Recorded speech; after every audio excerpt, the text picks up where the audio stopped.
네, 코로나19 국내 확진자 현황 알아보겠습니다. 오늘 0시 기준 신규 확진자는 22명입니다. 닷새째 20명대입니다. 자, 이 가운데 14명은 해외 유입 사례, 8명은 지역 발생 사례입니다. 사망자는 1명 늘어서 230명이 됐습니다. KBS 재난방송센터 연결합니다. 이종훈 기자, 먼저 조금 전에 발표된 국내 확진자 현황부터 정리해 주시죠. 네, 확진자는 어제보다 22명 늘어난 1,635명으로 집계됐습니다. 이 가운데 격리가 해제된 사람은 7,800여 명으로 완치율은 74% 가까이 높아졌습니다. 사망자는 1명 증가한 230명으로 집계됐는데요. 날짜별 사망자를 보면 사망자가 없었던 지난달 16일 이후 한 달여 만에 가장 적었습니다.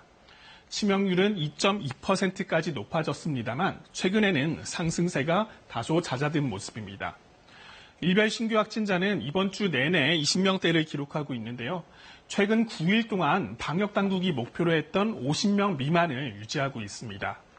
신규 확진자를 지역별로 보면 예천 등에서 집단 감염이 발생한 경북에서 4명이 나왔고요.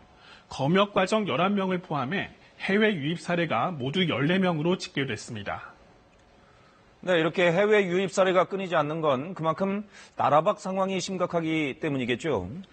네, 국내 신규 확진자는 뚜렷한 감소세입니다만 전 세계적인 상황은 그렇지 않습니다. 날짜별 확진자를 보면 지난달 내내 가파르게 증가했었는데요. 이달 들어서 증가세는 다소 꺾였지만 그래도 하루에 7, 8만 명씩 확진자가 늘고 있습니다. 대륙별로 보면 여전히 붉은색의 유럽이나 노란색의 미국 등 미주 국가에서 신규 확진자가 집중되고 있는데요. 최근엔 제일 아래 보이는 아시아 국가에서도 확진자가 늘고 있습니다. 인도와 일본 등의 확산세가 가파르기 때문인데요. 인구 3억 명이 넘는 인도에서는 누적 확진자가 12,000명을 넘었고요. 일본과 동남아시아에서도 확진자가 크게 늘고 있습니다.